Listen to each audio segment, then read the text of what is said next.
ചെറിയ കുട്ടികൾക്ക് വരെ നമ്മൾ മുട്ട കൊടുത്തു തുടങ്ങണം. അതിന് പലതരത്തിലുള്ള ഗുണങ്ങളുണ്ട്.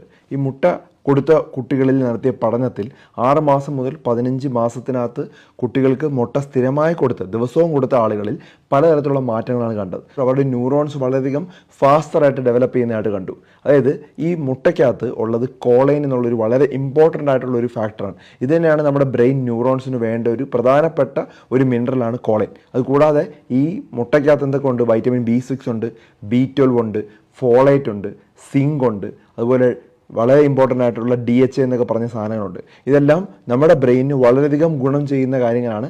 അതുപോലെ തന്നെ നമ്മുടെ ശരീരത്തിൻ്റെ വളർച്ചയ്ക്കും വളരെയധികം നല്ലതാണ്. അപ്പോൾ എല്ലാ ദിവസവും കുട്ടികളിൽ ഒരു മുട്ടയെങ്കിലും നിർബന്ധമായിട്ടും കൊടുക്കാം. എല്ലാ ദിവസവും കുട്ടികൾക്ക് മുട്ട കൊടുക്കുന്നത് വളരെയധികം നല്ലതാണ്. നമുക്ക് പുഴുങ്ങിയ മുട്ട മൊത്തമായിട്ട് ഒരു ദിവസം ഒരു കുട്ടിക്ക് കൊടുക്കാവുന്നതാണ്. അല്ലെങ്കിൽ നമുക്ക് പാചകം ചെയ്തതിന് ശേഷമോ അല്ലെങ്കിൽ പല രീതിയിൽ നമുക്ക് മുട്ട കൊടുക്കാവുന്നതാണ്. പക്ഷേ എല്ലാ ദിവസവും കുട്ടികളിൽ മുട്ട കൊടുത്തു തുടങ്ങുക. മുട്ടയ്ക്ക് അത്രമാത്രം ആരോഗ്യ ഗുണങ്ങളുണ്ട്. മുഴുവനായിട്ടും ഒരു മുട്ട കുട്ടികൾക്ക് കൊടുക്കാവുന്നതാണ്. ധാരാളം ഗുണങ്ങളുള്ള ഒരു സാധനമാണ് മുട്ട.